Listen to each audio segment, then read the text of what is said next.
Monero. Guys, Monero is strong privacy coin. It's probably the best around. The thing is with Monero and the thing is with privacy coins in general, I fear for them. I really do. I think there's always going to be a concern around privacy coins because fundamentally, governments want to see what you're doing. And we know that. They ban them. They ban them and they ban them and they ban them again. But even saying that, I think Monero's still got gains in it, as long as it's not banned in particular countries, and that's what I'll talk about in this video. Before I get into any of it though, guys, if you're new to the channel, these are the first 26 coins that I did videos about on the channel, and in the videos I was showing everyone that I was buying up all of these coins because I expected them to rocket up in price. You can see what these coins were worth when I started recording my video, when I recorded and released my videos, and you can see the highs that all these coins hit, and that was less than 18 months on. Some of these did it in 16 months, some 17 months. And if you'd have just thrown in $100 into every single one of these coins when I released my videos, and you'd sat on them for just a year and a half, if you'd have sold them then, you would have been able to make over 123 grand in profit from a $2,600 investment. Now that's pretty good. I sold all of these, by the way. Since the market crashed, I've been buying up new cryptos. I continue to do so on a very regular basis. Whenever I find a coin that I think can do a 40x, a 50x, a 100x, and there's a few in my portfolio I think have that 100x capability, I jump in on those coins and I let my members know all about them. And if you want to see what those coins are, then go over to copymycrypto.com now and check out the website. On copymycrypto.com, I will jump onto a site and I will tell my members when I find a coin that can do a huge gain. I'll tell them what the coin is, what kind of gains I think it can do, what percentage of my money I'm putting in, and they can copy along. There's literally no work involved for any of the members. They don't have to read charts or look at white papers, learn the market. They can make their profits in the market without doing anything other than copying along. Now, if that sounds good to you, making those profits without doing anything, then head over to the site, read through it all, look at what the members have earned since being there. You can verify it all because it's all public record. And if you like what you see, guys, maybe I'll see you there. So Monero. Look, Monero is still at a damn good market cap. It's still at a damn good price. And there's some really interesting data around Monero that I want to share. So Monero is a privacy coin. It was launched in 2014. And that whole goal was to allow transactions to take place with anonymity. Even though it's commonly thought that Bitcoin can conceal a person's identity, we know that that can't. It's pseudonymous, right? Now, the team behind Monero say privacy and security are their biggest priorities, with ease of use and efficiency coming second. They aim to provide protection to all users, regardless of how technologically competent they are. Now, the founders of Monero all remain anonymous. There have been rumors that it was invented by Satoshi Nakamoto. We don't know if that's true, but its origins can be traced back to Bytecoin, which was a privacy-focused decentralized crypto launched in 2012. 2 years later, a member of the Bitcoin Talk forum, which was massive back in the day, only known as Thankful for Today, forked the code and Monero was born. They'd suggested controversial changes to Bytecoin that others in the community disagreed, and as a result, Monero was born. There's been hundreds of developers in Monero over the years, and Monero's growth has been pretty damn good. Now, what makes Monero private is that Monero obscures user data whenever there's a transaction. So you cannot see who sent anything. You cannot see who received anything. As a result of this, it is truly anonymous. Monero is a mined crypto.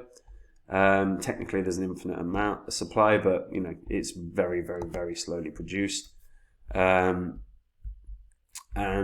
one thing that is quite good about this is they created a proof of work algorithm that is ASIC resistant. So they really didn't want a conglomerate of ASIC miners to just take over over the entire Monero blockchain, which we've sort of seen happen with Bitcoin. So yeah, they made very solid steps there. Now, issue is obviously privacy coins. So I want to look. There's actually a really good article from Chainalysis.com where they talk about privacy coins. And I just want to highlight the privacy coin bans before I show some really interesting data about Monero. So privacy coins are legal in the US, but other major world economies have imposed restrictions in an effort to curb money laundering and reduce organized crime. There's always a reason, right? It's not just that they want to tax your profits, which they can't do if it's a privacy coin. So Japan banned in 2018, South Korea and Australia followed suit, delisting Monero-Zcash. Dubai joined that list in 2023, with other jurisdictions such as the EU considering bans. Obviously, the EU have pushed forward with that. We know about that. There was a leaked draft where the EU stated that credit institutions, financial institutions, and crypto asset service providers shall be prohibited from keeping anonymity-enhancing coins. We know this. This has already happened. In like Belgium, as one of the countries, you cannot get a privacy coin. They are delisted on even Binance. And several mainstream exchanges have also stopped offering privacy coins. Bittrex, as an example, announced in January 2021 that it would soon remove popular privacy coins and encourage users to withdraw their tokens before the deadline. Kraken delisted Monero for its UK customers, which is interesting because we don't have any rules about privacy coins in the UK. BitBay ended Monero support. Huobi removed 7 privacy tokens due to new financial regulations. So all these things have happened, and many of it in the past couple of years. But even in spite of this, it's really worth noting here, Monero, transaction-wise, is rocketing up. It has been rocketing up. Now, it's worth noting, look, transactions per year, the Bitcoin is in blue. So Bitcoin has been steadily rising in terms of transactions per year.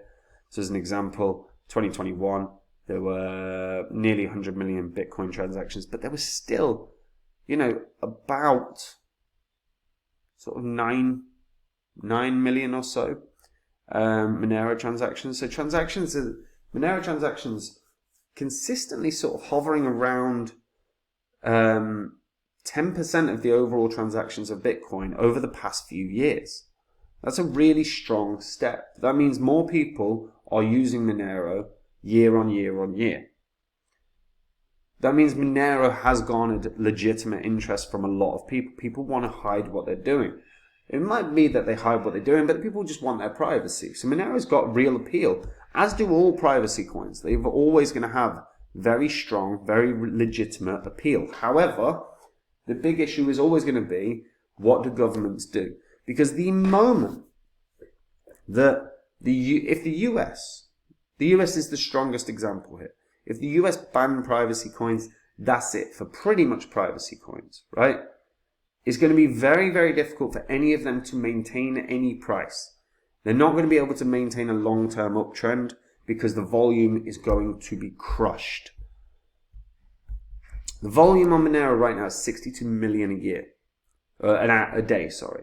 We won't be seeing 6 million a day if Monero is removed from all centralized exchanges, because that's where the majority of the volume comes through. Of course, DEXs are going to get some volume, and DEXs would actually, interestingly, if privacy coins were banned, I think DEXs would end up picking up a lot of volume for privacy coins, because I don't think people would just immediately go, no, I'm done with privacy coins.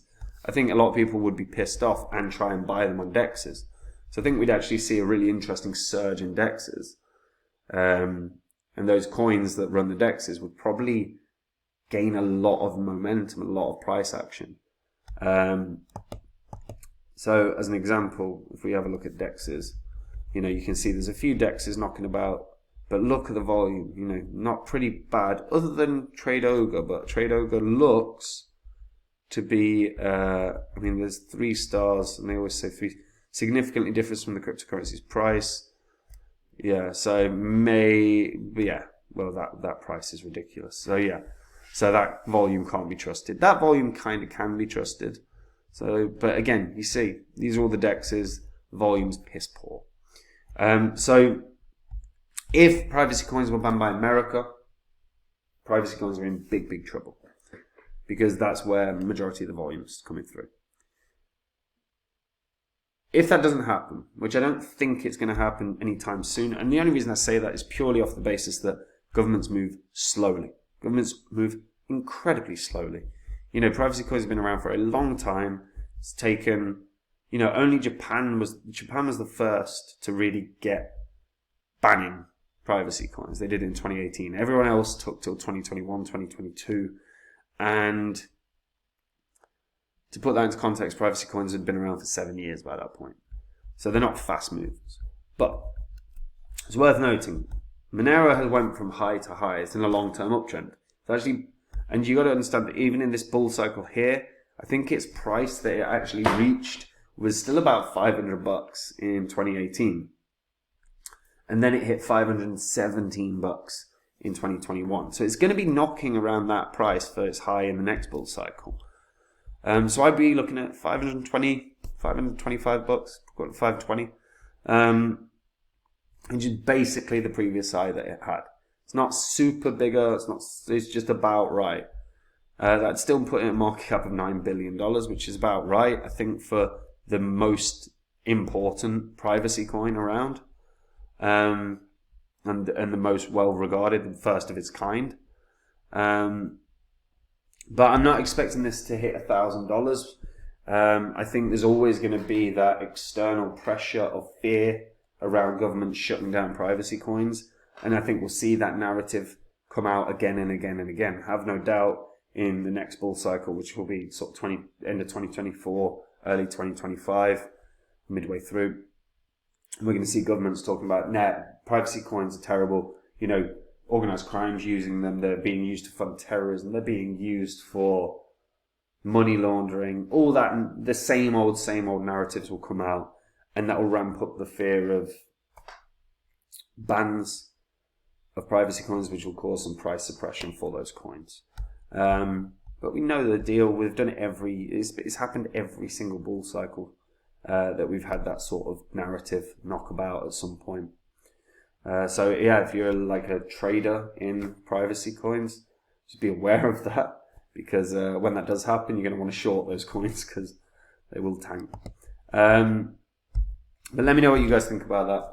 And guys, if you just want to remove the work from your crypto investing, if you want to make it easier on yourself, make the same profits I do, but literally not do a single bit of work, you don't have to read a white paper, you don't have to look up charts, you don't have to learn about charts, you don't have to learn about what an oracle is, or even, you know, what DeFi is. You don't have to do any work.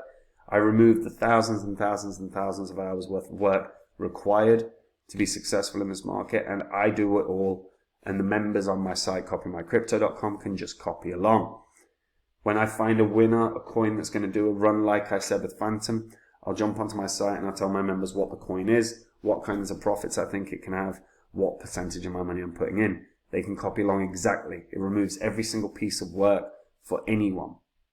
And if you want to see more about it, go to copymycrypto.com now. Look at the site. What you'll see on the site is what the members have earned. You'll also see what I've said in the past and what ended up happening. This is not only historical record, it's public record. You can verify everything that you read.